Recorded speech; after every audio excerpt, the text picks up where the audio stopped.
And so when I say Chinese, I want you to scream out the nation that's associated with this. For example, if I say Chinese, you're going to say what?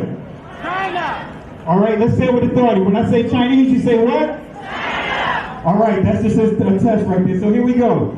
Chinese. China. Russian. Russia. Italian. Italy. German. Germany. Swedish.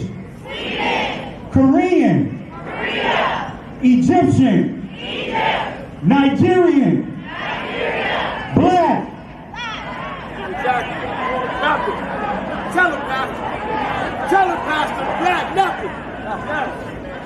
I hope you were able to successfully identify the issue. The lion won't sleep tonight. 'Cause we woke now, and we woke now. I said the lion won't sleep tonight. 'Cause we woke now, and we woke now. They want us to sell our souls to barter profit. Like God's property, it's hard to market. So we steady to aim, keep your eyes on target. Cause when you got to drive, yeah, they'd rather you park it. But I don't valet, you ain't getting these keys. I'm keeping closed hands, I'm on bended knee. I'm just a reflection, dealing with 8 sections. Art mixed with life, you can feel the convection. Your lion won't sleep tonight. 'Cause we woke now, and we woke now. I said the lion won't sleep tonight.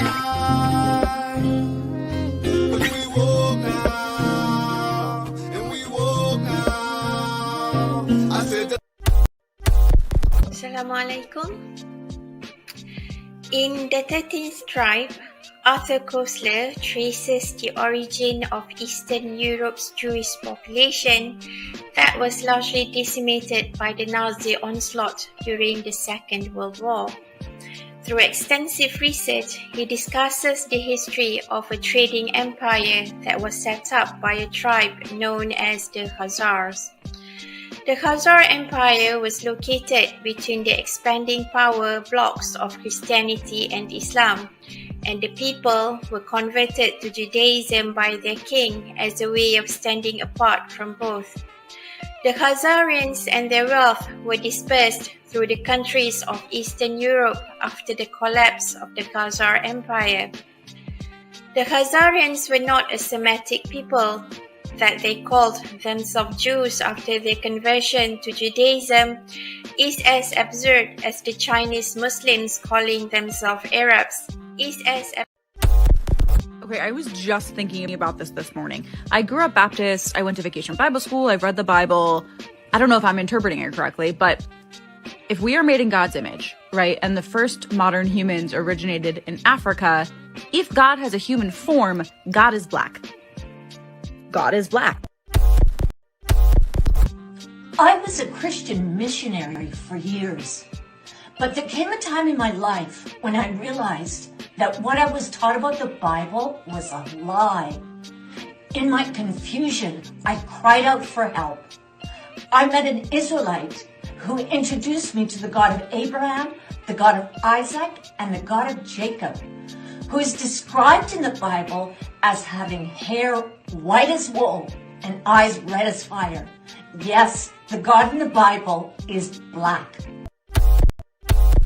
The same people that have stripped us of our identity and labeled us as a color have told us what it means to be black.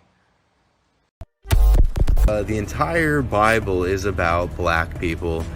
Not only was Jesus black, but every character in the Bible seems to be black too. Yeah, Zephaniah and Jeremiah and Jebediah, those all aren't white people names, okay? And Jesus wasn't some tan, partially melanated Middle Eastern person either. I'm talking straight up black dude, okay? Even in the book of Revelation, when you get the vision of Daniel, he's describing someone with feet like burnt brass and white woolly hair, and we've got the deep running water voice with the red eyes, and you guys, he's black. The Jewish people are black people, like Kanye was right. So we're supposed to we're just being told that anti-Semitism is now criticizing Israel. Anti-Semitism is anything they want it to be.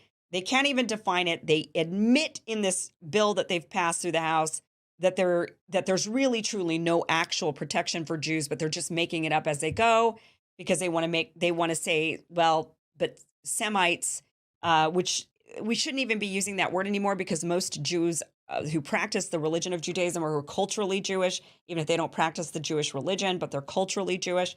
Like many are culturally Christian. Many of us celebrate Christmas, but we're not Christian. That's cultural Christianity. It is what it is, right?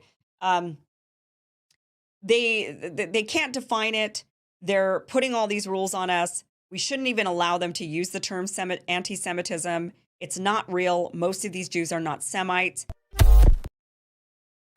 You say, well, where the name Ashkenazi came from? So a little over 1,000 years ago, as Jewish people scattered around the world had now emigrated in Europe and now were living in the Rhineland in Germany, they looked at the name Gomer in Genesis 10, and they connected Gomer with Germany. So they took on the identity of the name Ashkenaz. It has nothing to do with Ashkenaz in the Bible, which is a descendant of Japhet. It's just a name that was taken. Okay, it's that simple. Just like my last name Brown doesn't refer to the color of my skin or anything else. It was shortened from a Russian name when my grandfather came over at Ellis Island. The name got shortened to Brown. It's just a name. That's all it is. So the idea that Ashkenazi Jews are descended from Japhet is a myth. 100% false, zero truth to it. Just study the history. You know, it's going to be the first woman president, and that's incredibly exciting. And, you know, she's Indian, she's black, she's everything. You can be more than one thing. It's incredible. You know, I'm Jewish and Irish. I wish I was black. Every white Jewish guy wishes he was black. Every white Jewish guy wishes he was black. Every white Jewish guy wishes he was black. You would not influence me. I am my own person. I am a strong black woman.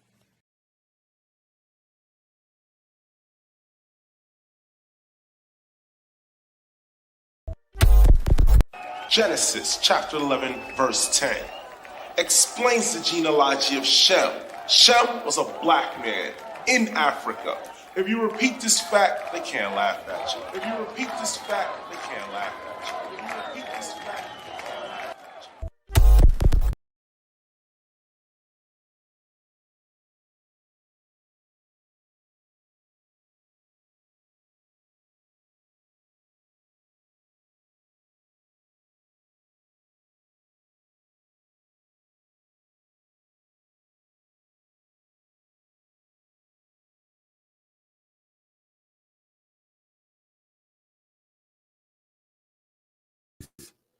Want to say peace and blessings to everyone. Hope all is well with you guys. If you guys can hear me clearly, type 1. If not, type 2. If you can hear me clearly, type 1. If not, type 2. All right, just looking through the chat here. All right, great. Want to say peace and blessings to you guys. And just thought I'd do a live today. I didn't schedule it like I should have. I'm going to try to get back into the flow of scheduling my lives ahead of time so that way I could get my presentations the way that I want and pull together the video clips as well. But what triggered me to do this live, what triggered me to doing this live is, just, kind of replaying, going over the depth, the level of deception that the name stealers have done. I think about the Dr. Mike Brown, the Dr. Abramson, that's the guy that's in the right to the right of the image of Dr. Brown. Also, Aaron L. Hike. One commonality that you hear among all three of them and others, because I meant to put Rabbi Shapira. For some of you guys that may not know who Rabbi Shapira is, he is this guy. Let me just play it so that way you guys know who I'm referring to. He's this guy. You know what you are? You're an ancient Israelite. Ancient Israel, that's who we are. That's who we are. So if you give me time, if you give me time, but all that he said, I know. We don't have so many years. I know. Look at this. This is pages and pages of notes. And I promise we'll give more teaching. But here is my challenge to you. All right. I'm hearing some of your traditions. It's like the days of the Bible. Yes. Do you want to remain ancient Israelites or you want to be Jews? Do you want to remain No, Miss Sophia. No, Miss Sophia, no! Right. So I want to, I like that color purple, when you're dealing with the Oprah's character, Sophia.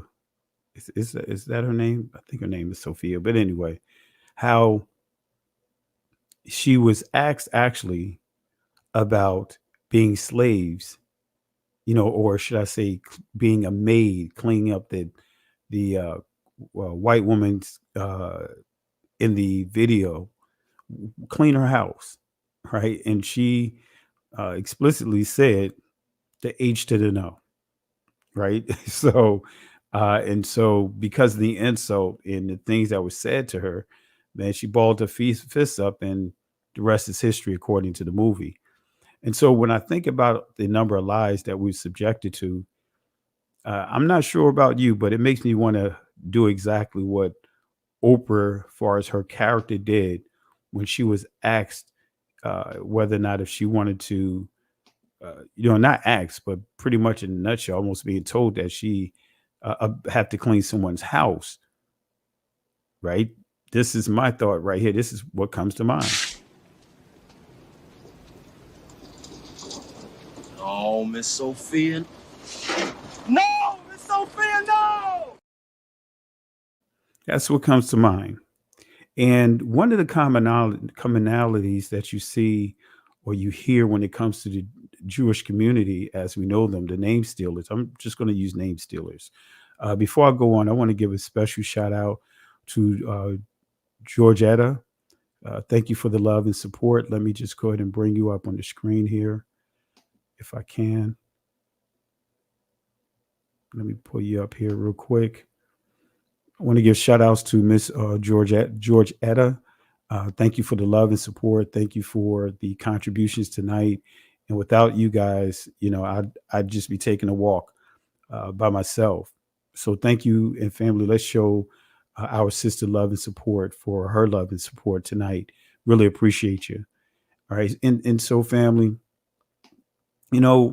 just going back over some of the things that I've taught, but the biggest thing, just really thinking about the depth of delusion that we were taught from how to approach the scriptures. And I think all of you guys have had that moment where you're reading the scriptures after being in this awakening, after you have taken off the layers of Christianity, after you have taken off the layers of whatever other belief systems you were part of. Once you start taking those layers off, and then you actually start reading the scriptures, minus those filters of the commentaries that many of you guys probably use, the some of the other things that are out there that's accessible to you, daily devotions and things along that line. You eliminated all those things. You push all those things to the side, and you began to read the scriptures all over again. From the beginning. Have you guys felt like, wow, who put this scripture here? I can't believe that I read this text and did not see this passage here, or I read this text, but now when I see it, now that I read it, I'm going over it again. There's some words that's standing out that I didn't see initially. after your multiple times of reading the scriptures. That's because the way that we've been institutionalized is to read the scriptures a certain way, ultimately to support the very communities that's suppressing us. So this is why it's so important. Shout outs to Paul Israel. Thank you for the love and support. Thank you for this class. We need prophets like you. All praises to the Most High. Really appreciate you. And I'm not going to take the posture that I'm one of the only ones, because there are others that are doing this, but we need to see far more within the community that's just teaching the scriptures, free from the layers of Christianity, free from the layers of Catholicism, free from the layers of Judaism. And I'm sure some of you guys probably been there. You jumped out the frying pan of Christianity, the frying pan of Catholicism, whatever, what one of these so-called Abrahamic religions, you jumped out of that frying pan, and some landed right in the fire of Judaism, whether directly or indirectly, right? And so that's part of the issue is in a nutshell, being free from all the ambiguity that religion, the system of men, has placed on it. And I was just thinking about the live that I did last week on Aaron Elhike, in a nutshell, just really going over his DNA site that he has, which has some flaws with it, number of flaws that I highlighted. And I accidentally had thought I saved the presentation, the PowerPoint. I would pull some of that info here for you to be able to see it. But had to expose some things, call some things out. So we're not giving these guys a blank check.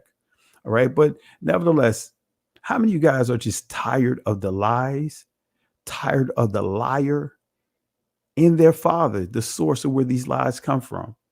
If you guys are tired of the lies, if you guys are tired of the liar, if you are tired of the name stealing, you're tired of the source, right? The father, the source of where they get their information from, not our Abba Yah, but whomever they follow, the Pope, Papas, Schneerson from the Lupovich movement, or the Lopovich movement, or however you want to pronounce it. Others. Are you guys just like at your last end, that you're just tired of the lies? Especially when we start dealing with brothers and sisters within our community that should know better. Now, I know some of you guys, it probably rubbed you a certain way when I dealt with the prophetess Celestial, right? I'm a watchman. I got to call stuff out, and sometimes our brothers and sisters make it easier for the delusion to come to our community. Many of them are not studying. Many of them have no clue about what the scripture is. But guess what? So many of our brothers and sisters are pumping them up. Pumping them up.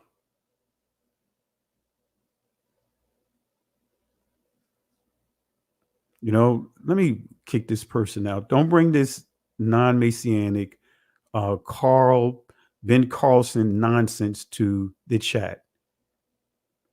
If you want, somebody posting some garbage about Yahweh and El being two different things. Family, don't even entertain it. Moderators, if you see foolishness like that, kick them out the chat. Take that foolishness elsewhere. Take the foolishness elsewhere, because posts like that shows me that individuals like that don't know scripture. Could be a troll from other communities trying to cause discord. And I'm just tired of the trolling. That's why I have no patience for it. No patience for it. So let me enlighten some of you guys before we get into it, because I know I'm worn out from seeing all the craziness. Let's start with understanding a prophet. It is clear, the scripture makes it clear that the Most High is not sending another prophet according to the baseline of the law and the prophets, the books of laws. He's not sending anyone to do the task of those guys again. Now, here's the kicker, though. If you listen to any prophet and they're not teaching the laws, the statutes, and the commandments, flee from them. Every prophet that you see, whether it's called the major or minor prophets, and when it says minor, that just refers to the size of their book, not the importance of their message. But every prophet was put in place to, if they had to bring a word of correction to Israel, everything started with the laws, statutes, and commandments. So every prophet that was sent had to give the word for the Most High in a nutshell for the Israelites to get back to their laws, honoring their laws, statutes, and commandments. Any prophet, any prophetess that is teaching anything outside of the law, statutes, and commandments, they are not sent by Yah. Anyone that's teaching the law is done away with. They are not sent by Yah. Anyone that says that we don't have to honor feast days, we don't have to honor Shabbat, we don't have to honor the command, and start bringing up this ceremony and all this other stuff, they have not been sent by Yah. So again, I am tired of the lies. I'm tired of the liar, and I'm tired of the father, their father that sent them. I'm completely tired of it. I have no tolerance, family. And you shouldn't have any tolerance over the foolishness that we keep seeing on a regular basis within our community. I'm tired of it, family. I am completely tired of it. I have no patience for it. And I'm going to say this to some of those that have trolled, that call themselves giving warning about calling out whatever false information is out there about, hey, you better not put your mouth on this person, or whatever the case may be. I'm going to call out whoever needs to be called out according to the word. I'm not fearful of anyone. Let me say that again. I am not fearful of anyone, regardless of the size of their platform, regardless of the size of their statue. I am not fearful of anyone. And I'm doing exactly what Scripture calls us to do. Anyway, tired of the lies, tired of the liar, and also I'm tired of the source of their lies. Let's start here, family. And I'm telling you, family, make a note of Daniel chapter 7, verse 23. Because when you get this passage down, Daniel chapter 7, verse 23, you'll be able to identify who the true beast is. I'm not going to pull up images that many are using that has a Christian Catholicism eschatology to their charts and all that other stuff. No, I'm not dealing with that. I'm not dealing with Christian eschatology. And even within Christian eschatology, there's more different groups within their denominations that have different points of view when it comes to eschatology, how they perceive how the end of the world is going to be according to Scripture. But anyway, family, I encourage you guys to go into this text, and I'm going to reiterate this passage. It says, thus he said, the fourth beast shall be the fourth kingdom upon the earth, which shall be diverse, shall not from all kingdoms, and shall devour the whole earth, and shall tread it down and break it in pieces. And then when we go to the word diverse, this is the Hebrew word definition of the word diverse. It means alter, change, manipulation. So this particular beast is very good with manipulation. Very good with manipulation. And what's interesting when we think about the fourth letter of the Hebraic Aleph Bayath, the fourth letter is the Dalath, right? The pictogram looks like a lid or door, right? But understand this, it also means to focus. So when you start dealing with this beast is going to have the skill set, the attributes of causing Yah's people and other groups to basically, in a nutshell, be caught up in deceptions by things that they're going to alter, the things that they're going to make assertive efforts to change and manipulate. So we see a lot of this manipulation going on around us. So let's deal with this fourth beast. And before I go on, right, because YouTube got me in this shadow ban thing, the algorithms is a complete, I'm not going to get into all of that, but I want to encourage you guys, double check to make sure that you are still subscribed to the channel. If you're not, subscribe, because YouTube has been unsubscribing followers of this channel, subscribers of this channel. If you believe that you have the notification selected, double check to make sure that it is still selected, and also share the video. But nevertheless, this beast is attributes is going to be altering, changing, manipulating everything it gets its hands on. And so when we look at the the etymological dictionary definition of diverse, this is what it says: different in kind, not like or alike, not alike, essentially different, turned different ways, agreeable, unkind, hostile. And then it goes on to say the sense of including and promoting persons of previously underrepresented minority identities. So that's what this group of people has been skilled at doing. Because we as a people, through the systems of man, religion has completely hijacked our identity. And again, the commonality that you see between the Dr. Browns, the rabbi or Dr. Abramson, Dr. Aaron Elhike, these guys are going to protect their communities like no matter what. They'll only go but so far, as we witnessed with Dr. Aaron Elhike, how he has begun to change his script, right? Change to get back in alignment with his community at the expense of damaging his own reputation by undoing his or appear to be undoing his Khazarian hypothesis, or proving that that's factual. So I'm thankful that the Most High has used others to prove that it's real. So again, including and promoting persons of previously underrepresented minority identities. So who is this beast? And you guys see that image on your screen. That's, if you guys are familiar with what's that movie? Spider-Man Into the Spider-Verse or whatever. This guy right here that you see on your screen is spots. He started off with having very few or little spots, and by the end, he has all these spots. I mean, he's completely dark. Now, why am I bringing that up? See, I'm going geek mode a little bit, guys. Is it a coincidence Mr. Spot,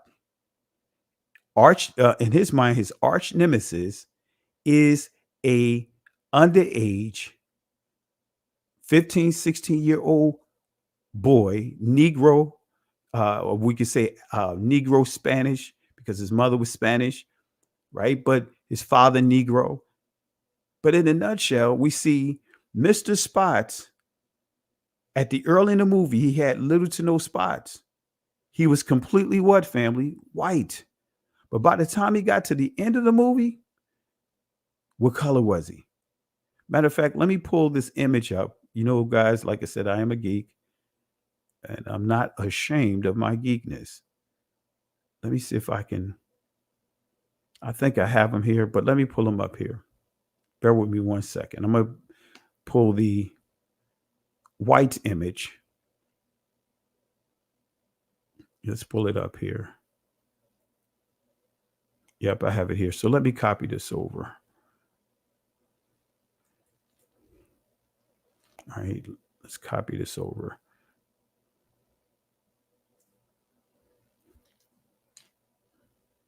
And I'm going to copy this, and let me see what slide I am on, so that way I can put it into the slide.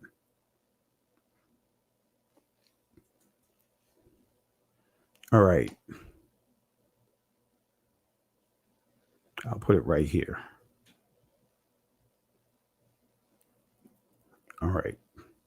So you see where I'm going at with this, family?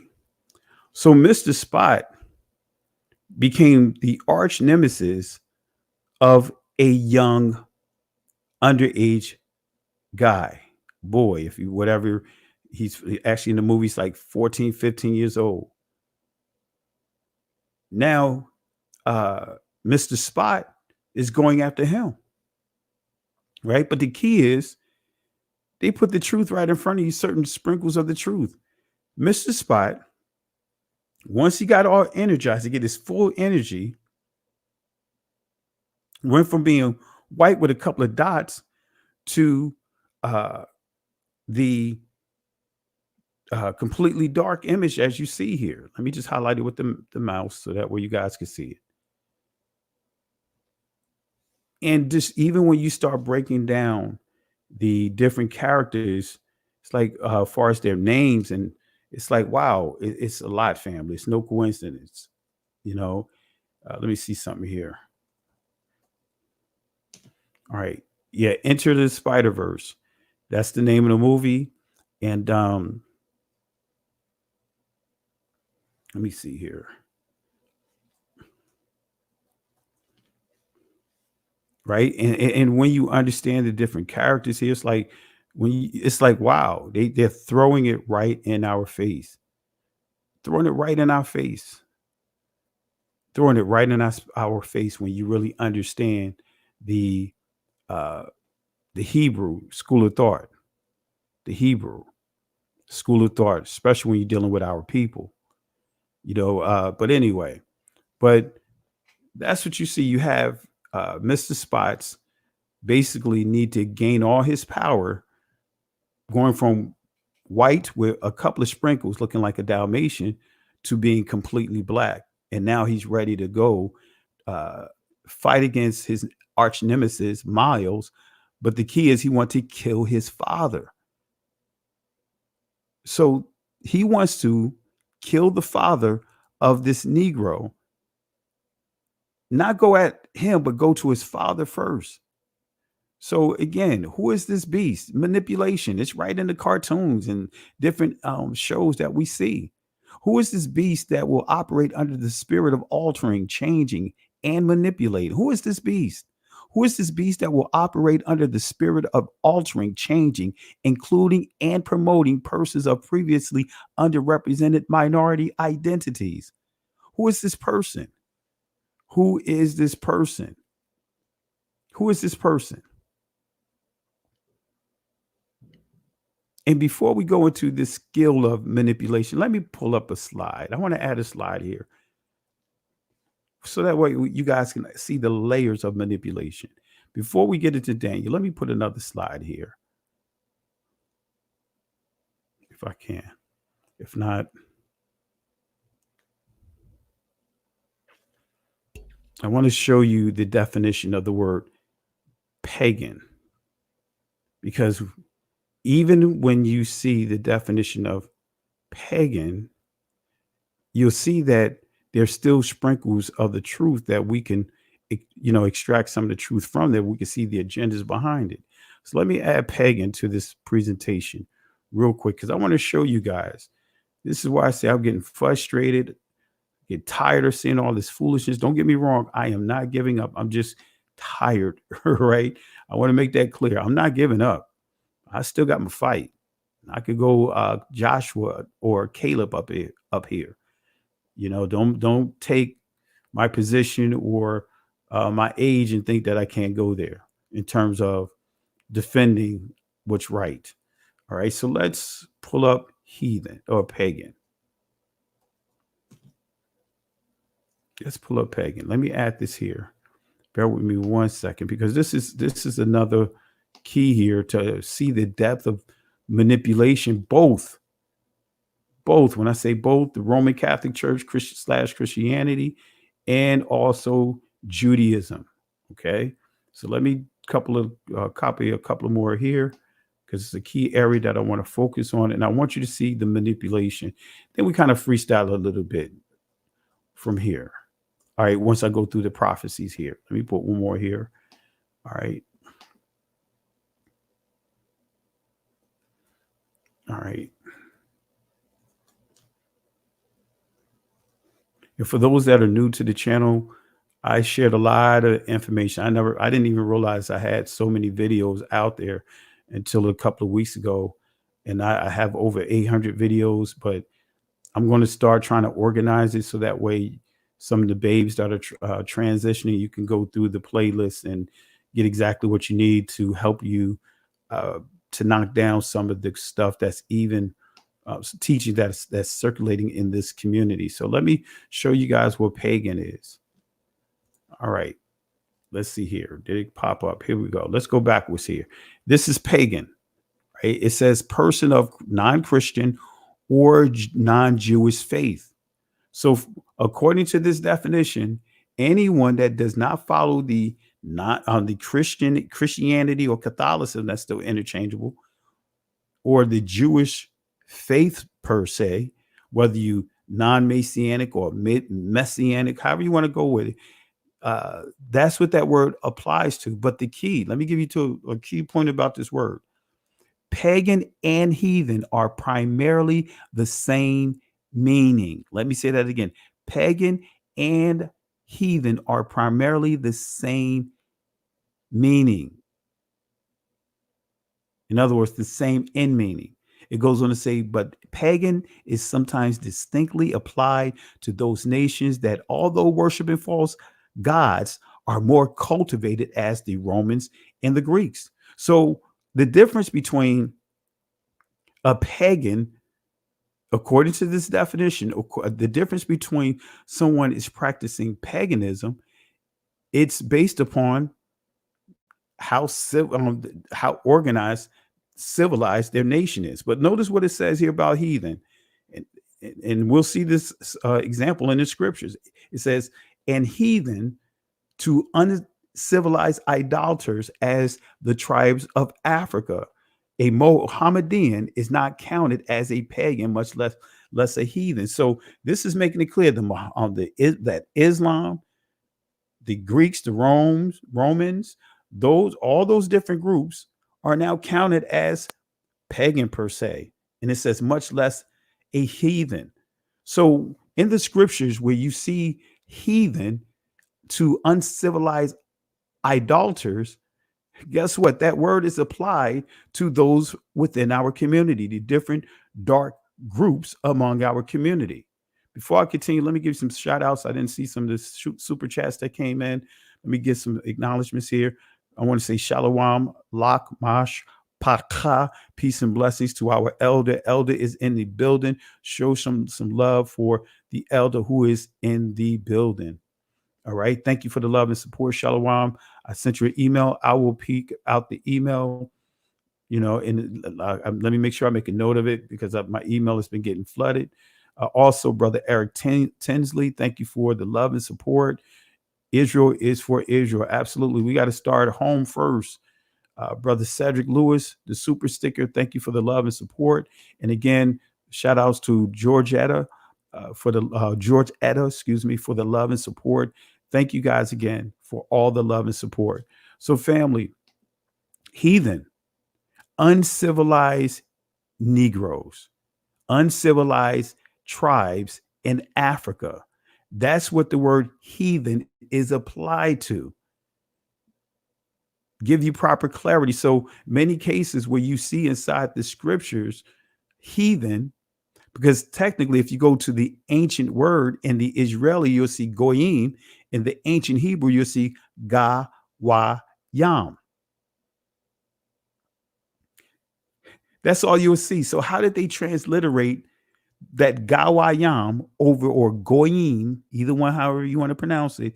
How did they transliterate that to either heathen or pagan?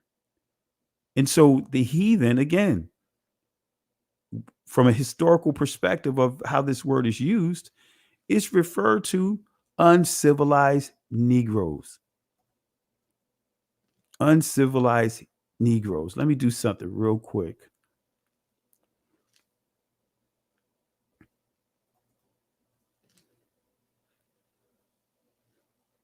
All right.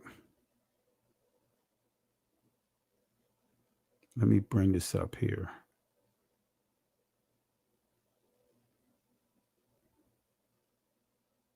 All right, I'm not going to get into it. I was going to pull some scriptures up, but I don't want to waste any more time.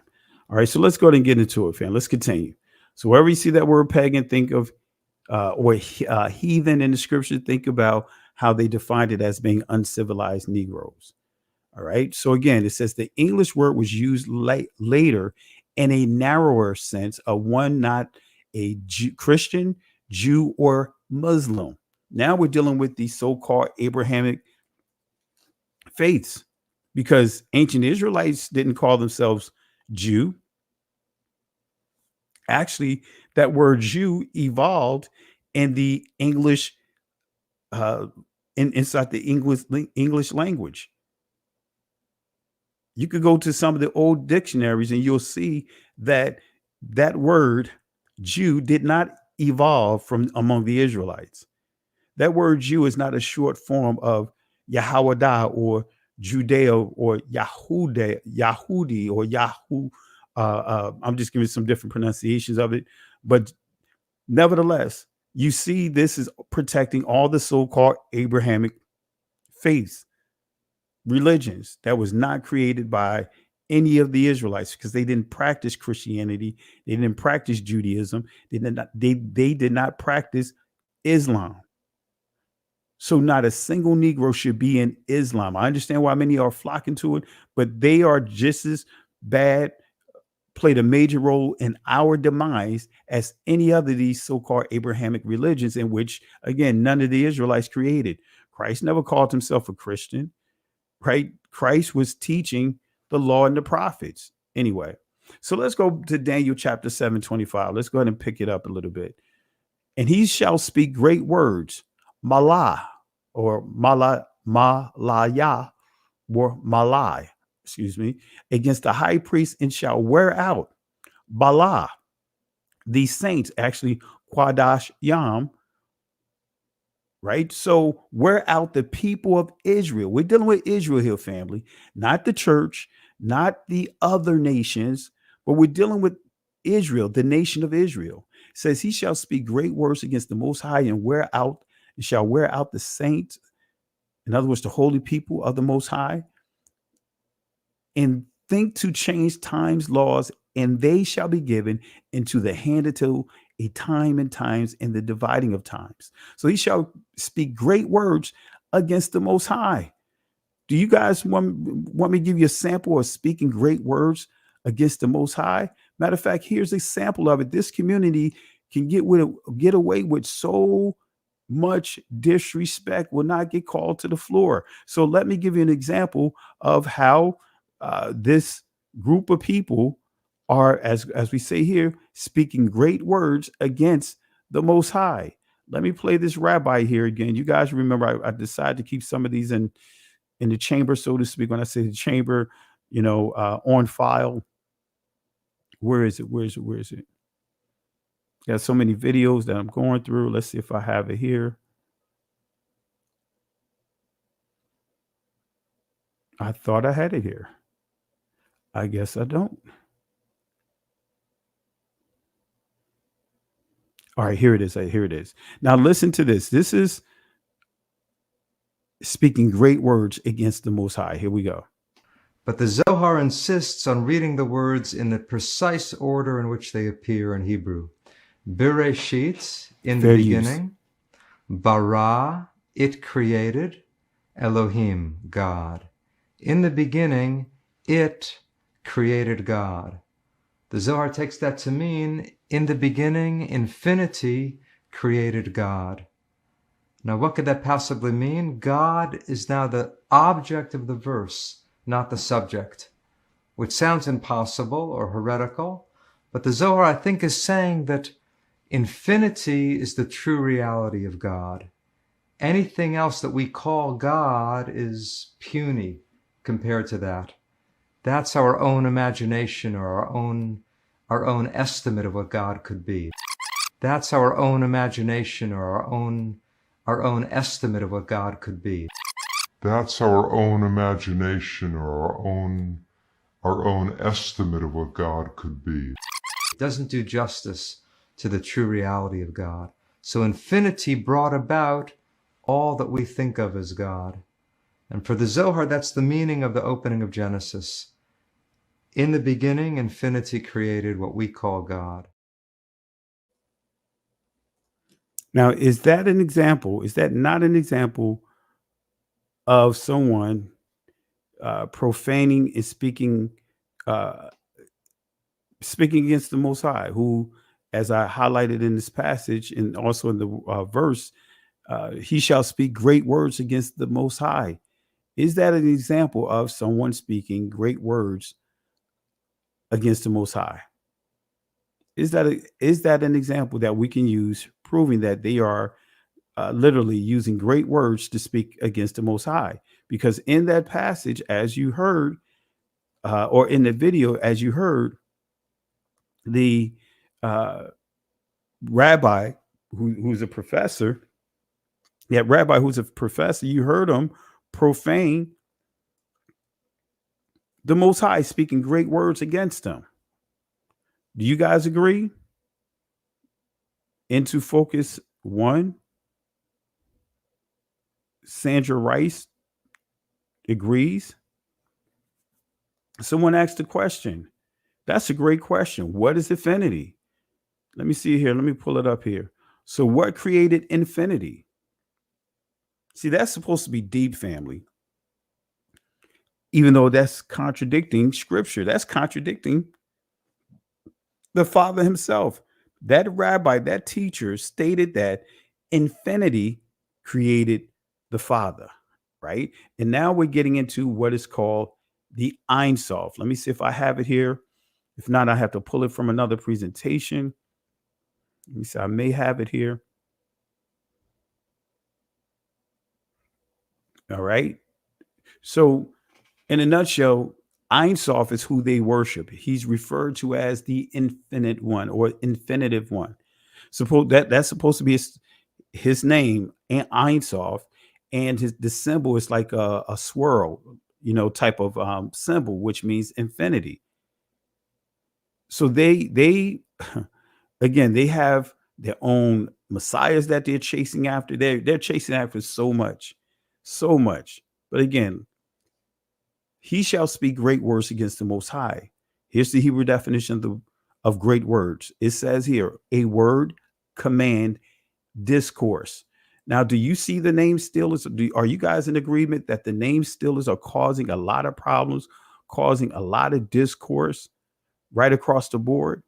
If you guys are in agreement with it, type 1. We see that this beast are causing so many problems because their biggest attribute is manipulation.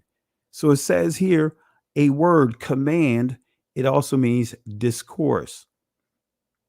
Let's go to discourse. Let's see what discourse means.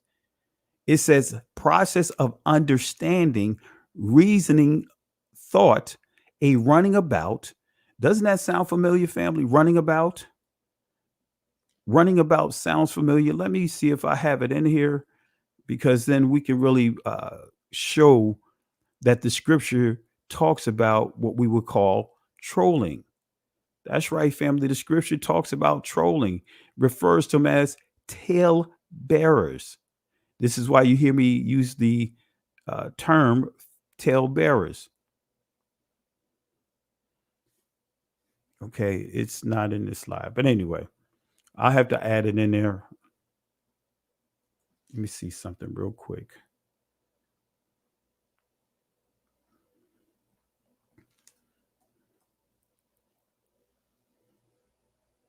All right, let me see something here. I may be able to pull in a presentation, but let me close out some of these slides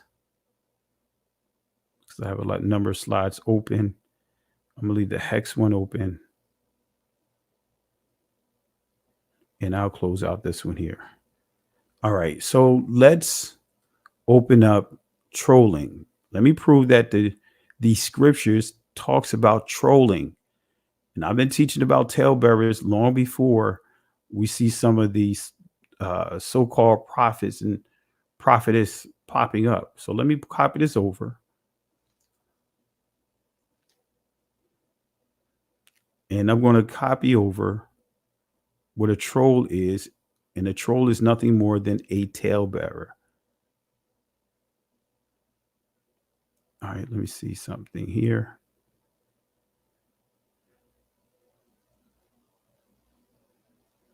I thought I had it here.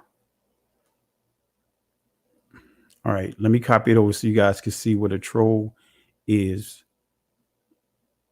I didn't do like I wanted to do.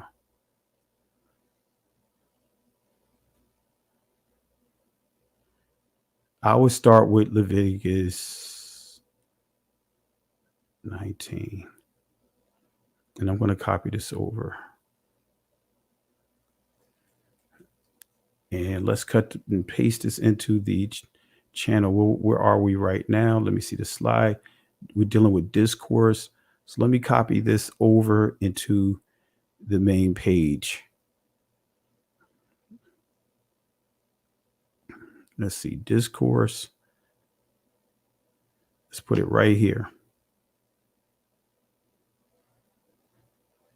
Let me clean it up a little bit. All right. So you're going to see that these slides are a little different in terms of the format because I cleaned it up. Some of these slides that are presentation that I'm teaching, I had to go back over and clean it up a little bit. All right, so let's go ahead and deal with this passage right here. Here we go. Leviticus chapter 19, starting at verse 15. Ye shall do no unrighteous in judgment. Thou shalt not respect the person of the poor, nor honor the person of the mighty, but in righteous, that's the key, but in righteousness, thou shalt judge thy neighbor. Thou shalt not go up and down as a talebearer. That's the key. Among thy people, neither shalt thou stand against the blood of thy neighbor. I am Yahweh. So it says, thou should not go up and down as a talebearer. Doesn't that sound like to or fro? Shall not hate thy brother in thine heart. So that, in a nutshell, that's what we're dealing with. Let me see one more thing here. Is it in this one? It's another one that I want to look for. But nevertheless, before I bring this up, let me go ahead and go and get further along here. So in verse 19 it says, thou shalt not avenge nor bear grudge against the children of thy people, but thou shalt love thy neighbor as thyself. So we see loving thy neighbor. It's biblical. It's before Christ came down. It's before when we start dealing with Apostle Paul. Loving thy neighbor, it's part of Torah. It's part of the law and the prophets. Thou shalt not go up and down as a talebearer among thy people. And when we look at talebearer in a nutshell, it says a scandal monger. That's why I'm very, it gets under my skin when I hear people call themselves giving prophecy, when actually these guys are not dealing with prophecy. They're dealing with nothing more of someone that's a scandal monger traveling about, in other words, going to or fro, bringing slander. They also, it says, informer at the bottom here. Someone who carry tales. Hasatan does what? Disguises himself as the angel of light. So let's continue, family. So we see what a talebearer is. But let's see how, in a nutshell, talebearer is someone who is trolling. A troll is someone that goes what? To go about, stroll, hunt, a hunting term, wander, to go in quest of game without purpose.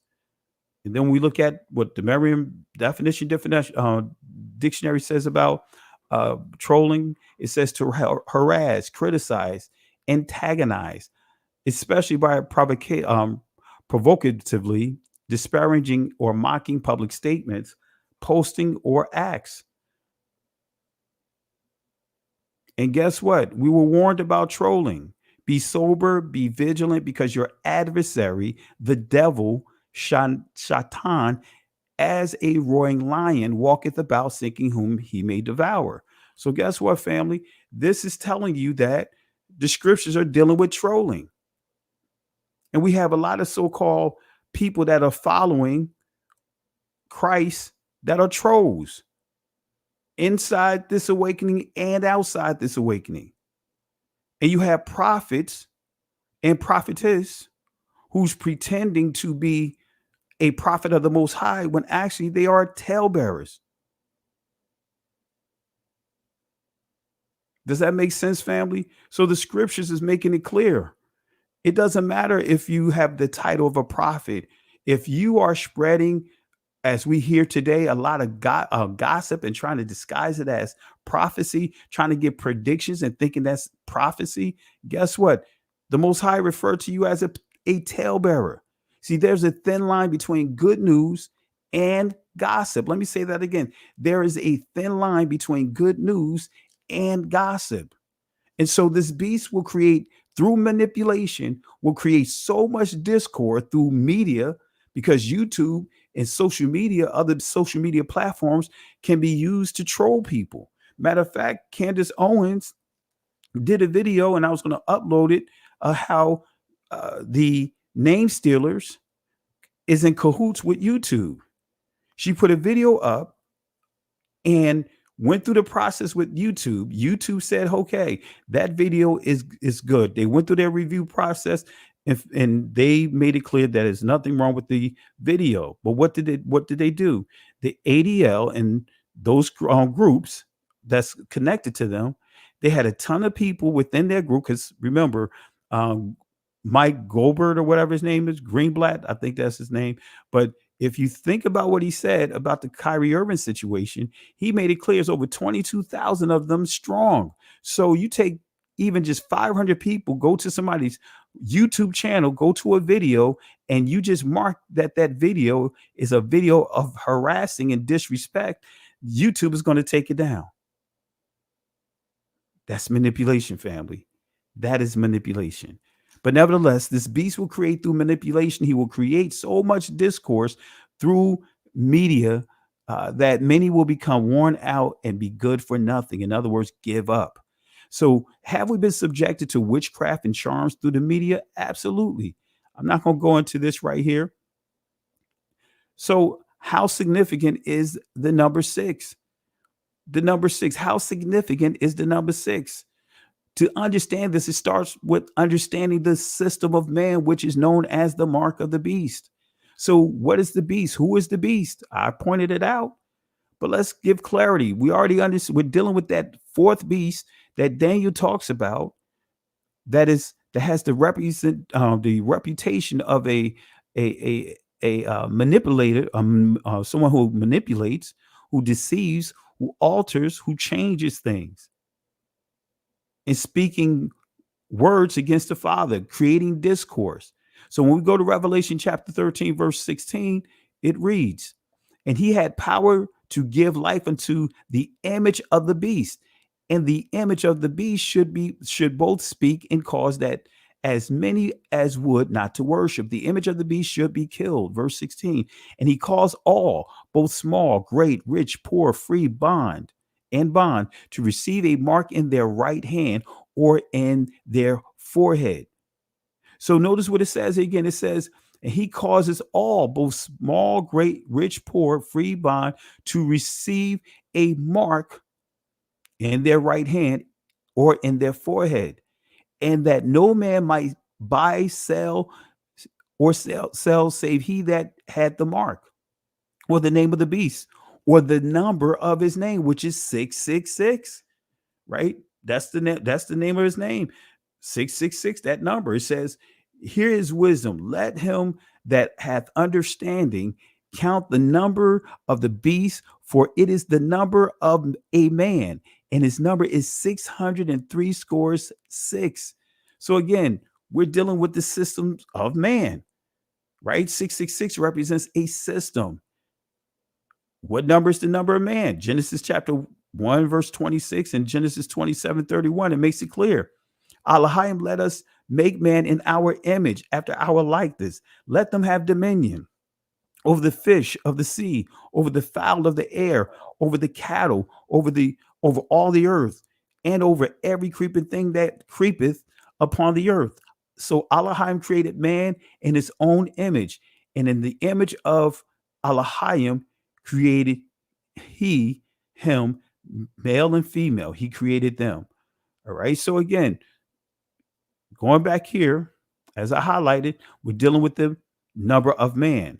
So now what we're dealing with the number of man is based on the day that man was created. right? We're dealing with the sixth day, right? And it says here, the morning, evening, and morning were the sixth day. Okay, so the sixth day is when man was created, and this is the number of man. 666 represents the system of man. So when we start dealing with the manipulation of the number six, starts with the 6,000. Really, we go with the 6 million. You add the 10th, right, letter, which is the yod. Multiply this by 10. Now you go from 600,000 to 6 million. So it's manipulation. Where are the 6 million letters coming from? Right? All of this is Jewish mysticism. Where are the 600,000 letters of Torah? I have been told that there are 600,000 letters in Torah scroll, and I always understood this to be the case. However, I was recently made aware that if one actually counts the letters, one will find that there are just over half that amount of letters in the standard Torah scroll. How do we reconcile the number 600,000, right, with the more accurate account? It says here, response, there are 384,800 plus letters in Torah. But as you notice, we often hear of the 600,000 letters in the Torah. Several non-standard methods of counting are offered to arrive at this number, 600,000. So the 600,000, who created it? Who created the 600,000 letters of the Torah teaching and what they supposedly represent? Well, we can answer this question here. Here it is. There is yet more significant of the idea of inverse letters.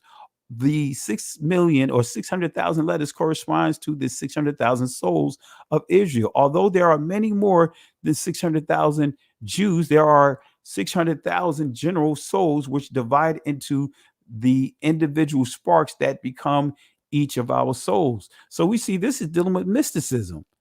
This is complete mysticism. Complete mysticism. So written and hidden letters in the Torah. So let's go to the Torah. Excuse the typo. Let me fix this screen here. Let's go. Let's see Torah. Let's read Torah, or at least get an idea from Torah, because we're not reading Torah by going to the law and the prophets. I mean, by going to the Talmud, and we'll deal with the Talmud shortly. I'm going to do a couple more foundational things here as we progress. Then I'm just going to go extreme geek mode on you guys. All right. So let me just do something real quick. All right. There we go.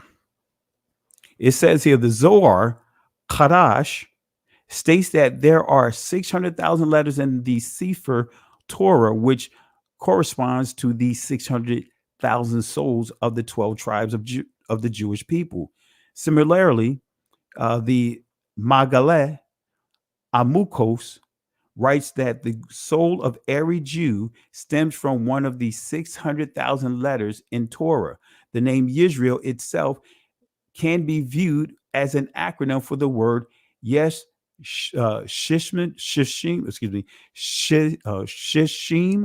Rebo, Odiat, La Torah, excuse me for butchering it, Yish, Shishim, or Shishim, Rebo, Adiat, La Torah. That's what I'm reading right here. 600,000 letters of in the Torah. We see here, this is an absolute lie. That's basically what we're going into the actual Torah. I mean, not Torah, but going into some additional information from the Jewish publications as we know them. We see that this is actually a lie. There's no such thing as 600,000 letters in the Torah. But 600, the number 6 is important, especially when we're dealing with this beast. So have we been subjected to witchcraft, charms through the media? Yeah. Matter of fact, when we deal with the Hands Across America, let me fix this. I don't know how Dr. Brown picture got into it. So let me take his picture out.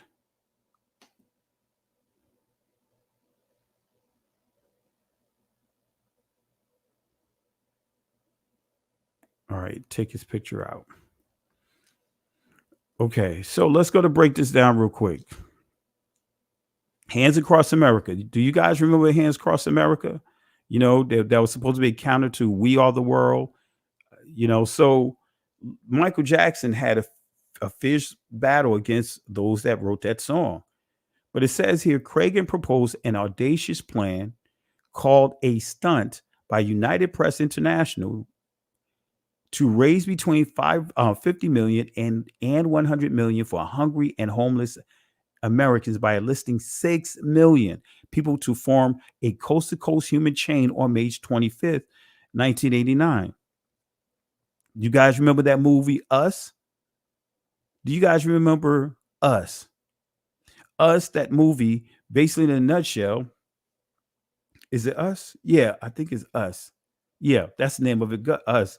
It begins with the Hands Across America and it ends with the Hands Across of America. I'll say that again, begins and ends with the Hands Across America. That, if you understand the psychology behind that, you see it. 6 million is what it's promoting. Even in that movie, Get Out, if you pay attention, when they was in the carnival, the young girl at the carnival with her father, believe that was her father, you saw Michael Jackson's shirt that was hanging up. Why? Michael Jackson had an issue with the Hands Across America. So you saw a Michael Jackson t-shirt in the movie hanging up on display.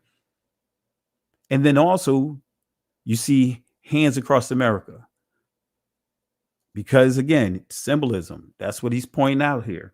So it says, hoping to replicate the success of We Are the World. You know, we can't have anything without other communities the name still is trying to hijack. So it says, USA for Africa produced another charity power anthem to be played on other radio stations across the United States to promote the event composed by New York jingle writers. Hands Across America was set to premiere during halftime of Super Bowl 20 until Michael Jackson protested because he believed it's upstaged We Are the World, which he co-wrote with Lionel Richie.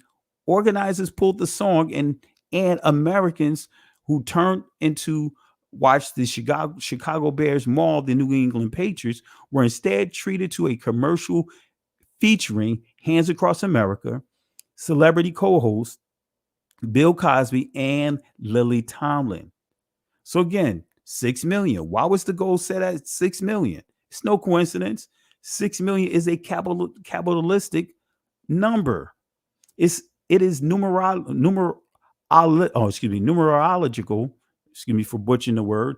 It is numerologically predetermined and through various dark conjuring rites, supernaturally imbued with power. As a result, it can never ever be changed. This is critical central to the hex. 6 million is the number. There are never more deaths. There are never less. 6 million is the number. It must be ritually repeated. In other words, a charm and publicly acknowledged. Excuse me. So 6 million never refers to actual deaths. It's a purely symbolic, esoteric, mystical number symbolizing the perfect results, a perfect creation, a magical great work in progress. So remember, 6 million is a number, it's a magic spell continuously being rehearsed through the media. But again, as it says here, there are never more deaths. There are nevertheless 6 million will be the number that they make sure that the public acknowledge this. And guess what? It's being regurgitated into our ears.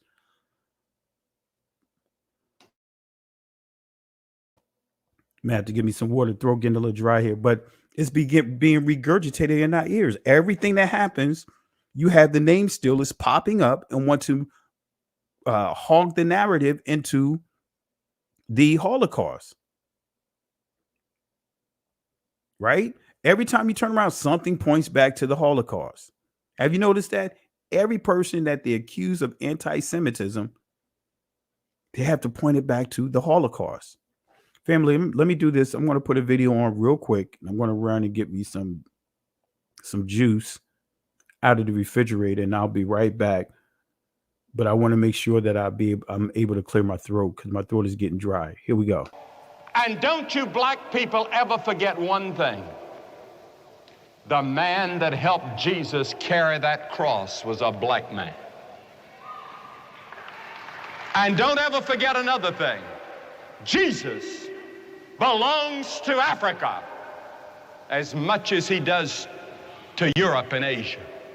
He was born in that part of the world that touches Africa and Asia and Europe, and Jesus was not a white man like me, nor was he as black as some of you. We don't know what the color of his skin, but it must have been a dark color like the people of his day, because he was a man like them.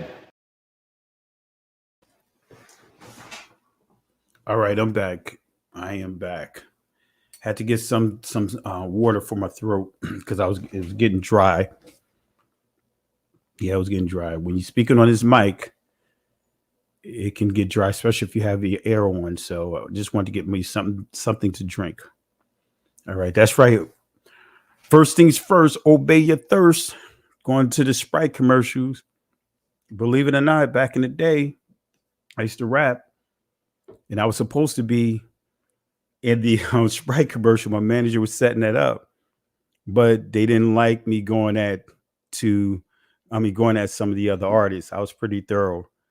You know, I said something to the effect that many of freestylers rocking with no rehearsal, not saving your best for some 15-second Sprite commercial. When I said that, and I refused to back down from changing, you know, that the rest is history, right? But anyway, the 83rd book of Psalms, starting at verse 1, because we'll see that every last one of these so-called Abrahamic faiths, because Abraham did not create none of them. Christ, Moses, none of them created any of these.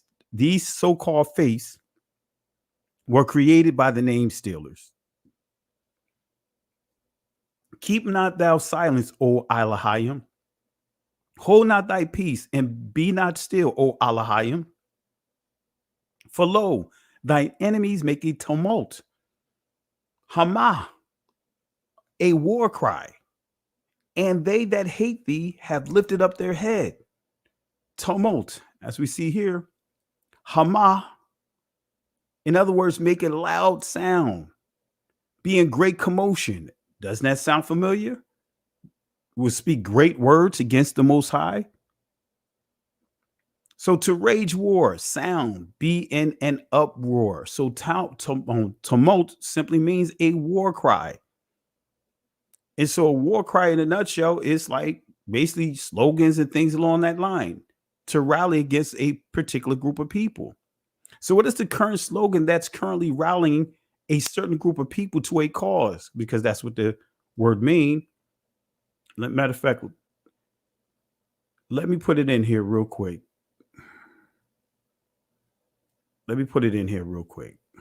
So that way I can give you the full read on here. What you guys understand here. We're just going to pick this thing apart. We're going to touch on DNA in a second here. All right, so let's see what tumult really is. So you guys won't think that I'm just making something up here. Not saying that you guys would ever think that, but I just want to give clarity. Let's see tumult. Actually, is it tumult? No, war cry. That's what it is.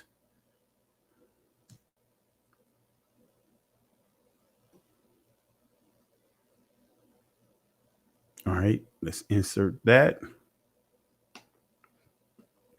And let's change the background.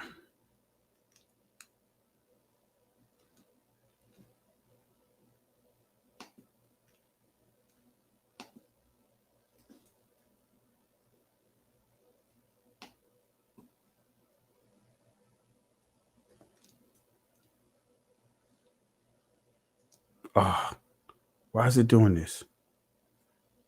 Oh, this is weird.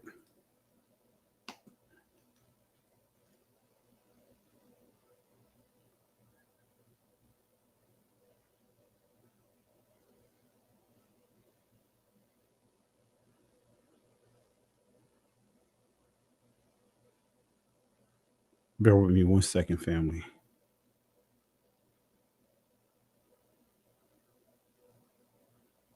All right, let's try this again.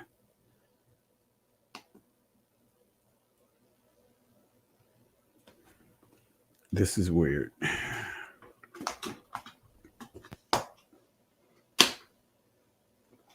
Okay, let me fix this here.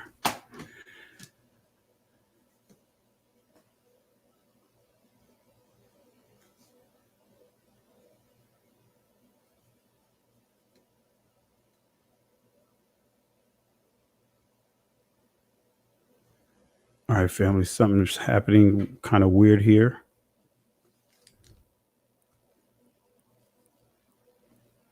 It never fails, man.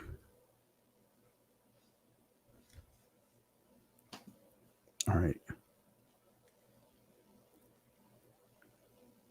Let me fix this here. Something went weird here. Let me try this again.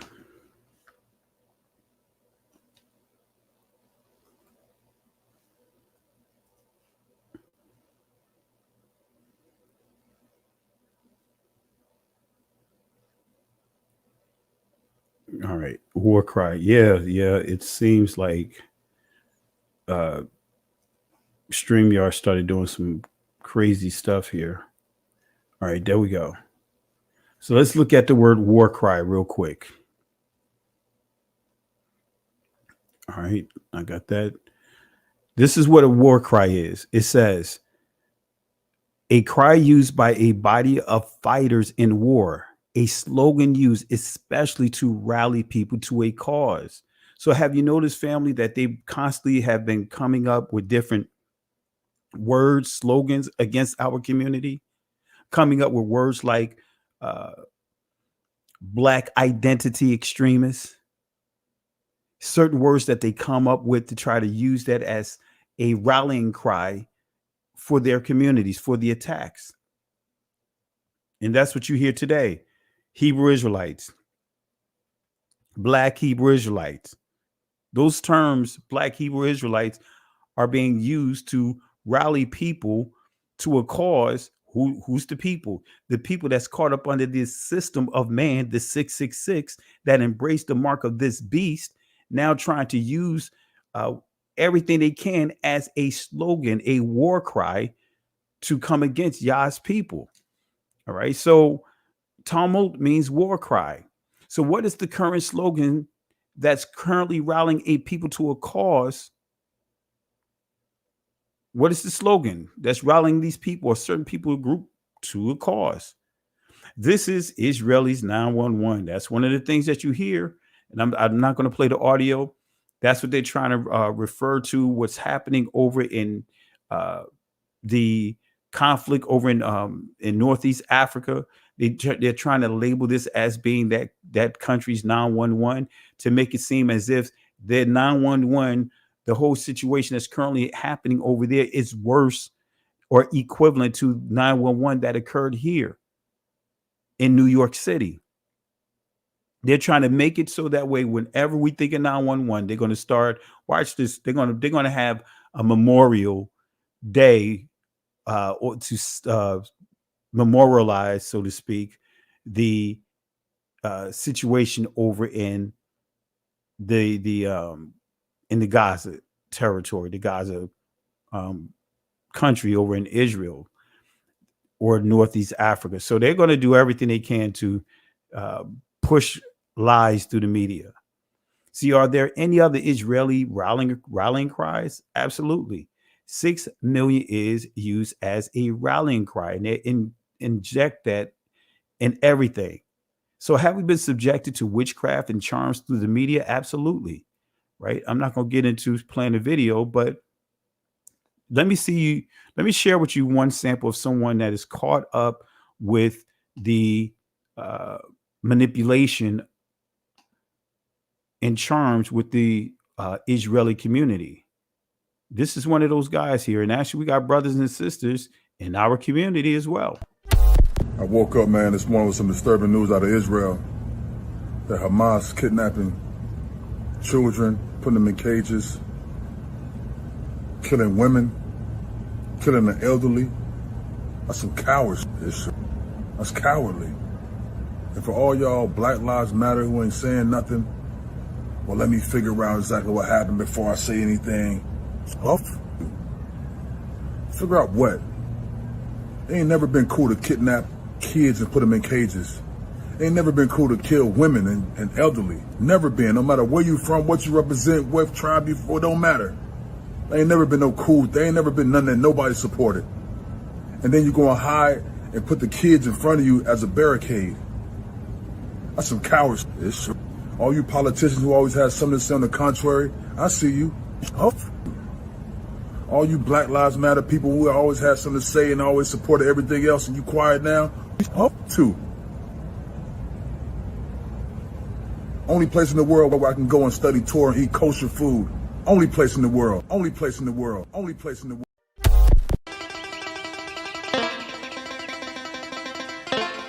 I don't know why we leaving Mouse's house. He been good to us. He feed us on Saturday, clothes us on Sunday, and then beat us on Monday. Or was it Tuesday? I don't know. Jasper, I just want to go out of the house again. Jasper? What? Jasper, don't you want freedom? We going to Promised Land. The Promised Land. Promised Land? The major problem of Israel is with the young generation of the black community. Black Lives Matter starts there.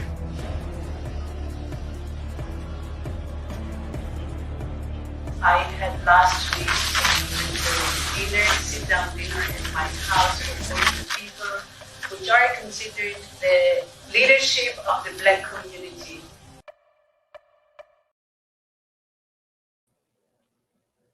So, family, that is some of the examples that I want to use about how many of our brothers and sisters have been caught up in the charms, and we see it all over and over again.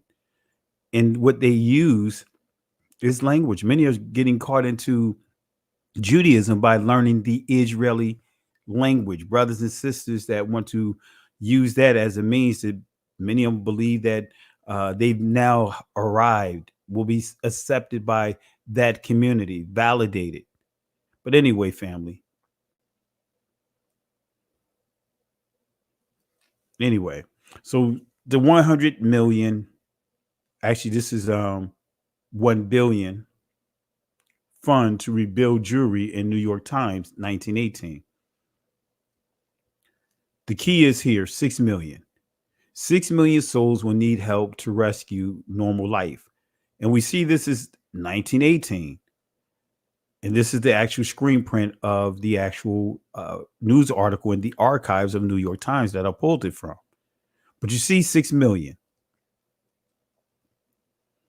And guess what? Poland, the Poland Jewish community agrees to change Auschwitz tablets after 50 years of deflecting the requests of Jewish groups. The Polish government has agreed to change the wording on the stones at Auschwitz and Birkenau, the adjacent Nazi camps where more than 1 million Jews died during World War II. The move following decades of appeals by the Jewish community who say the current plaques do not fully reflect the suffering of Jews there and focus too heavily on the camp's non-Jewish victims, while thousands of non-Jews were among the estimated 1.5 million killed at Auschwitz. So they lowered that number from 4 million to 1.5 million and makes it clear that there were non-blood descendants of the Jewish community. I'm not going to say Israel, non-blood connectors or that's connected to any of this group. So there was Negroes that when you start understanding the Black Holocaust, especially when you start dealing with Germany purposely genociding to using genocide to wipe our people out in Germany.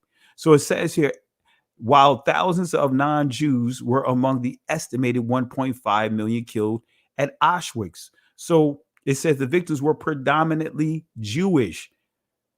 So here's the tablets.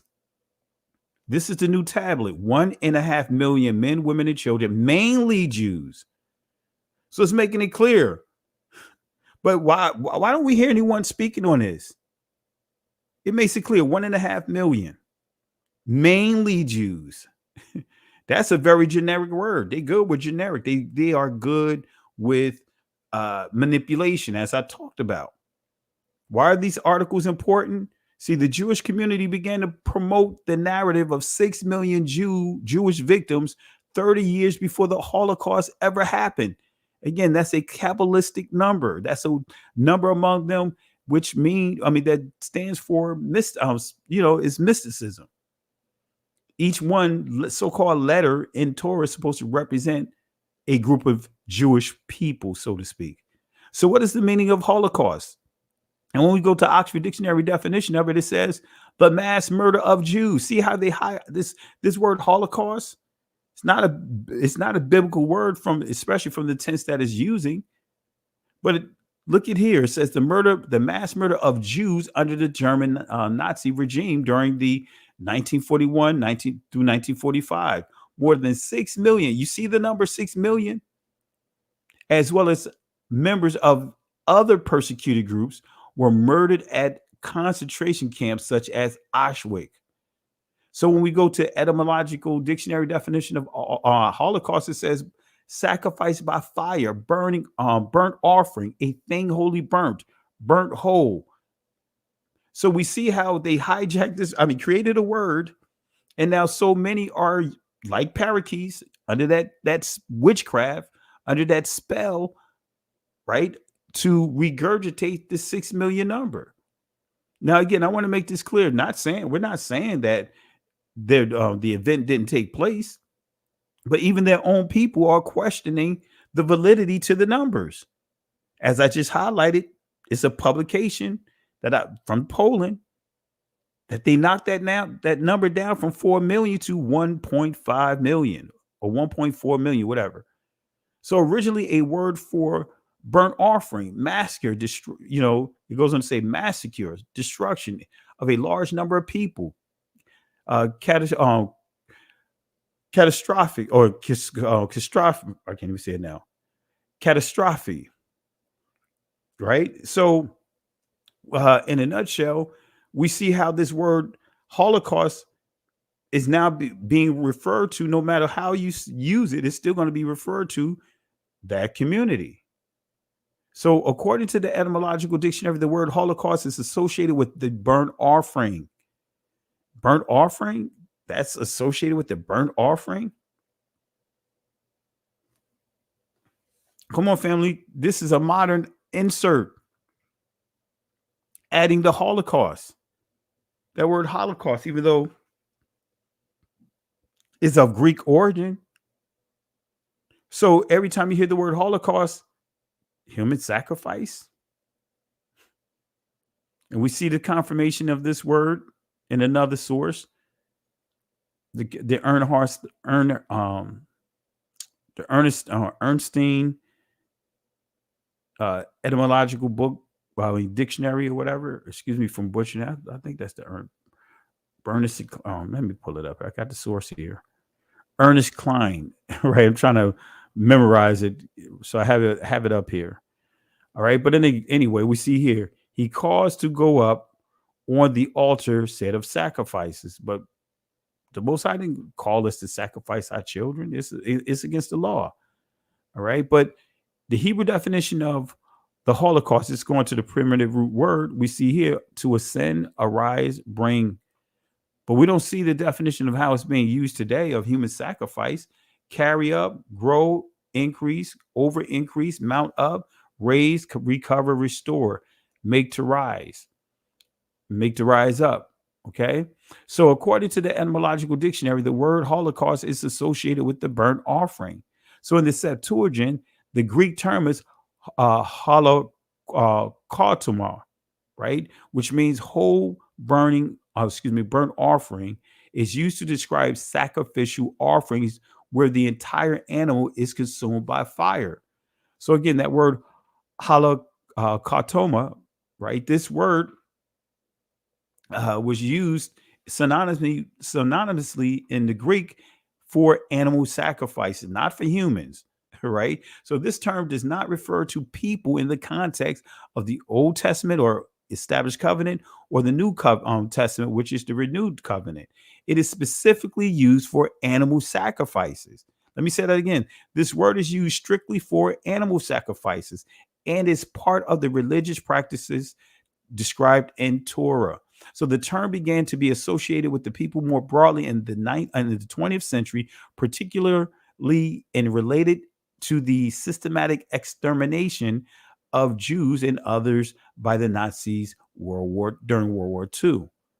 So the term Holocaust in this context began to gain prominence in the 1950s and the 1960s. It was increasingly used to describe genocide after the war, as awareness and historical scholarship about the atrocities grew. So, what is the proper word for word that transliterates to burnt, right? Burned. And what is the supporting passage? And we go to 2 Kings 21, verse 5. And he, King Manasseh, built altars for all the heaven of hosts in the two courts of the house of Yahweh. And he made his son pass through the fire. Guess what? This king, right, this wicked king Manasseh, was doing human sacrifices. As you see here, he made his own son pass through the fire. But you're not going to see the word Holocaust. In the ancient Hebrew, you'll see Ibaya, the fire, Ba'ash. But you don't see Holocaust because that's a Greek word. Anyway, but we see an example of someone sacrificing his son. But that wasn't done by the Most High. It was wicked. It says he wrought much wickedness in the sight of Yahweh. Israel was told not to participate in any of these cultures, ritualistic behaviors such as their worship and music and all that, not to get caught up in that. Be the light to them. But they got caught up in it. And he set a graven image of the grove that he had made in his house, of which Yahweh said to David and to Solomon his son, and this house and in Jerusalem, which I have chosen out of all the tribes, will I put my name forever. So was it a planned Holocaust? Right? Absolutely not. The World Holocaust has the overtones of human sacrifice. And so when did the burnt offering ever represent human sacrifice? When? Right? So again, this is a duplicate. I'm not going to read that again. So the question is, why do we see all the things that we see happening right now? Now, these are duplicates. Let me take this out. So this is dealing with, again, what we're dealing with is active hostility. Now, I may skip around because Dr. Brown said a lot, man. He said a lot, family. He was all over the place, but he said a lot.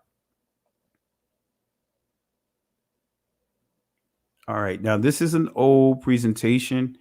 I was trying to clean some of it up. So let me do this here. Let me give you some facts, because Dr. Brown, is that in the video that I highlighted, he went in on Candace Owens about Candace Owens referring to the the Frankites, Frankism or whatever, an extreme group within their community that was into all kinds of things.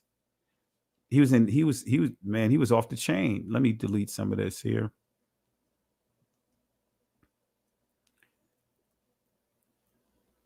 Actually, I don't need this. So let's go to deal with it. So let me skip to that section. I'm going to give you a key fact.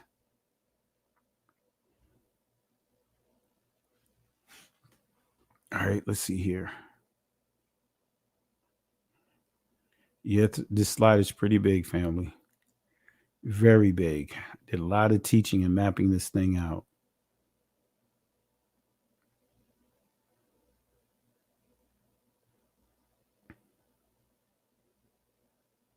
All right, almost there.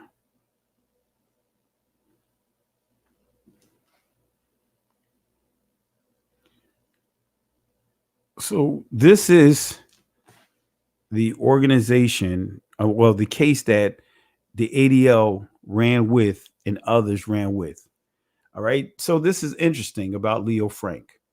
Was Leo Frank innocent? He wasn't innocent. That's what they'll would not say they, those that are hijacking the media and also governmental positions are trying to rewrite history. So a number of witnesses testified against Leo Frank's wandering hands. They testified against it. So let me play something.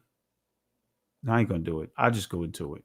I was gonna play a clip, but I'm not gonna do it. So let me just highlight a few things about Leo Frank. An alarming number of witnesses who claimed that Leo Frank had a penchant. In other words, that was something that he had a desire for harassing young women at the workplace. Some advocates of Frank's innocence have argued that his testimony was largely tittle-tattle exaggerated statements, designed to portray Frank as a pervert capable of murdering a teenage girl. But here's some additional facts. In Atlanta, 1913, as with the rest of the South, the Jewish community as we know them, guess what? They were integrated, relatively well integrated and accepted part of the community. So you couldn't tell a difference between a Jew and a Caucasian because they're the same people, pretty much. And this is when that community is trying to make the Jews into a race, which that is absolutely incorrect. All right. So, but we see here the Jewish community were regarded as part of the white population. Anti-Semitism was rare in Atlanta. In this context, it does not seem very likely that so many white Atlantans would be willing to commit perjury to see a fellow white man to the gallows. Because in this Frank Leo's case, right, the ADL, their representatives, they began to pass all kinds of slanderous things and start stirring up anti-Semitic. They start stirring up a lot of animosity, and they went after the prosecutor. So Negroes, on the other hand, guess what? We were treated as third-class citizens, the lowest of the lowest. So Negroes were stripped of many civic legal rights, segregation, vilified, and often subjected to brutal violence and oppression.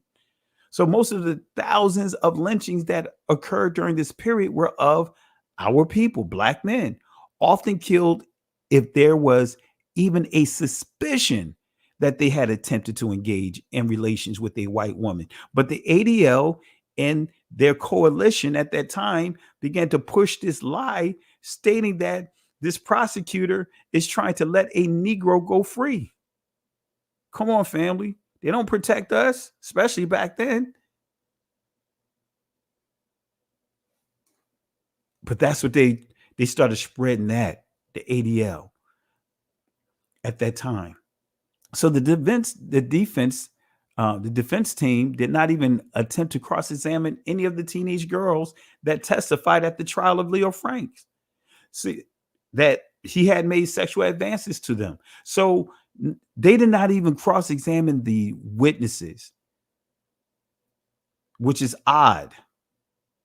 And when we go to this source here, Leo Frank Case Research Library, and believe it or not, a lot of the key files are gone. And I went through some of this here years ago. But here's the key. Since they want to say that it was anti-Semitic, this whole trial, everything, notice this here, family. A grand jury of 21 men, including 4 Jewish members. So part of that jury was people from Frank's own community. Indicted Leo M. Frank unanimously 21-0. You don't see 4 over here. And that's the hustle. You don't see 21 to, it says 21-0. There's no balance. There was no mixed or a hung jury or whatever. 21-0. So it passed unanimously. So the Frankite, wait a minute. So we see in this publication that it referred to those that was following Leo Frank, they were referred to as Frankite. And you have the Frankses overseas. Is this a coincidence that you see that this is referring to the followers, the Israeli people that was following and supporting Frankite smear against the prosecutor? So it says the Frankite smear mongers like Dinnerstein and Alfin are essentially making anti-Jewish blood libel smears against one of the most progressive and rich statements of the 20th century. Georgian historian and claiming Hugh Dorsey was anti-Semite and so twisted as a racist. So they trying to convince people in the world, in the United States at that time, that he was racial or prejudiced against them. That he, in a nutshell, that he loved black people. I'm just keeping it clean. He would rather see an innocent white Jew convicted for a crime he didn't commit than a guilty African American pedophile rapist murder. But guess what? They weren't using African American at that time. They said the N-word. I'm not going to say it here. They said the N-word because of YouTube. Pedophile rapist murder. Die at the gallows for the bludgeoning, rape and strangulation of Mary Fagan. All right. So what's interesting is she really was killed during the Passover. Her death occurred on April 25th, 1913. Israel celebrated the Passover. When I say Israel, the Israeli rather, the Passover back in 2013 began on the 21st and ended on the 28th. So that's within the range. She was 13 years old. So is it a coincidence that the very things that he got charged with, the very things that the name stealers are denying, they're trying to deny some of the things that was going around about bloodletting, using children blood to make matzah.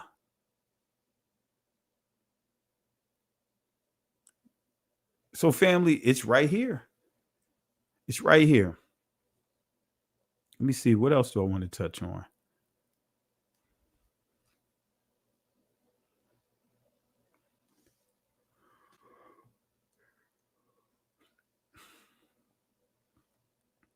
I want to add something into here. Let me turn this on.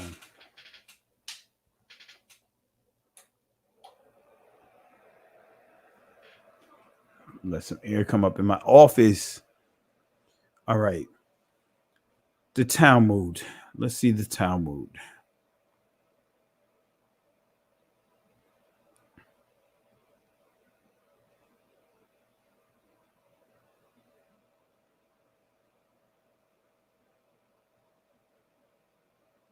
All right. I was trying to see the Talmud, but oh well.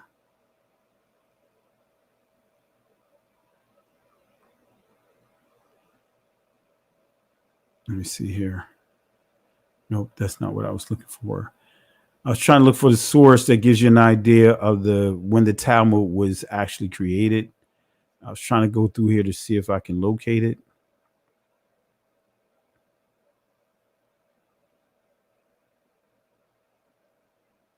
And I don't see it. Oh, actually, here it is. This is according to their sources here. Notice what this says here. Name of two works which have been preserved in posterity as the product of the Palestinian Babylonian schools during the Amoraic period, which extended from the 3rd to the 5th century. So it's telling us between the 3rd, 5th century, This is well after Christ, well after the disciples, well after Israel got invaded, right? We see that between the 3rd and 5th century, this is not ancient technically. So it says from the 3rd to the 5th century is when this Talmud was written. Goes on to say Talmud Babli, but it frequently serves as a generic designation for the entire body of literature. So this is giving you more information on it. So we already know that the Talmud deal with pedophilia. We already know that. We already taught that. So let me see here. What else do I want to cover here?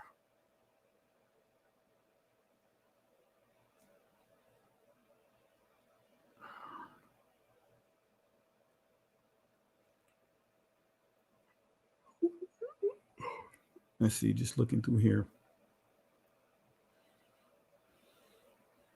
All right. Let me copy this over. Let me touch on this a little bit.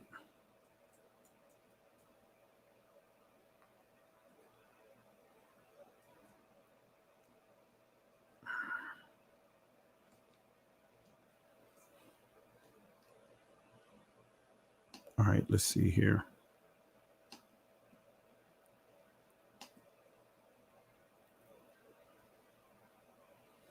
All right, let's touch on something real quick before I wrap up because I'm tired here.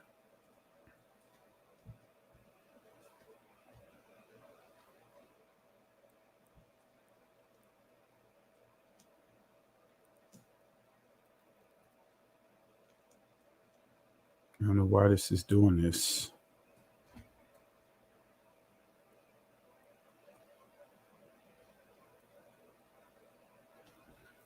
Bear with me one second, family.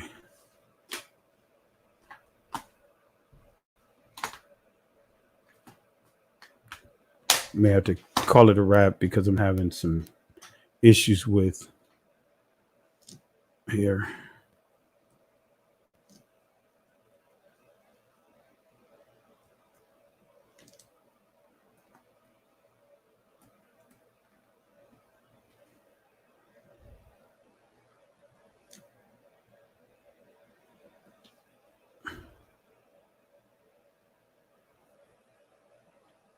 Yeah, family, I'm having some issues here. Now suddenly, all of a sudden, things don't want to cooperate. Bear with me one second.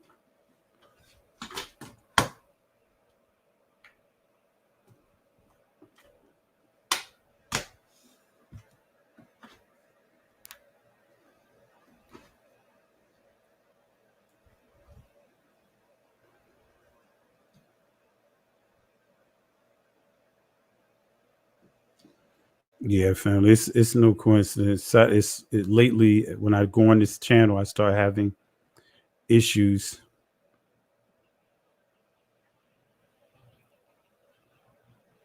Let me see here.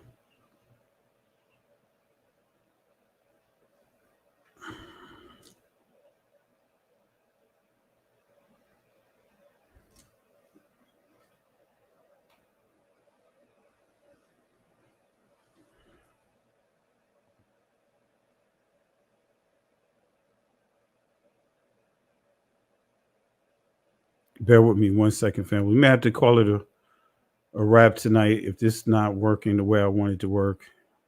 I don't want to stay up too late.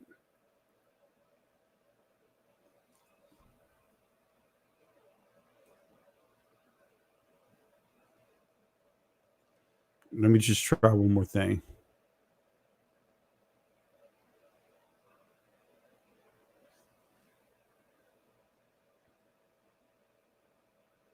All right, let's see here. Bear with me one second, family. Trying to work out this technical difficulties that I'm experiencing.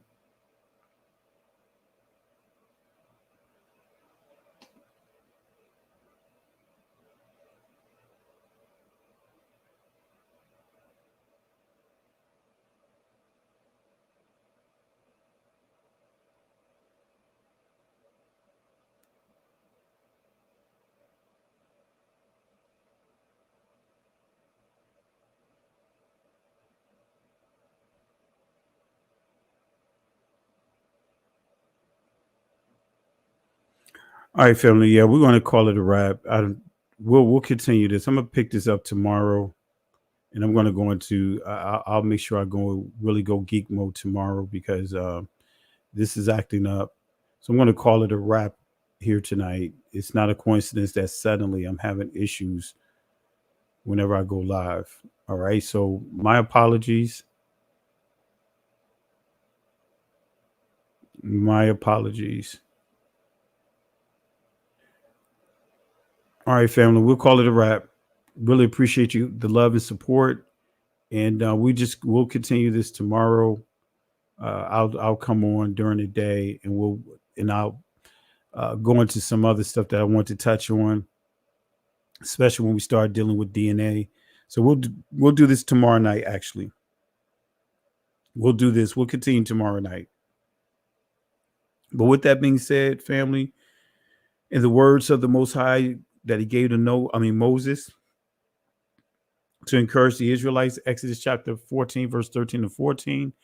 Fear ye not, stand still, see the salvation of Yahweh.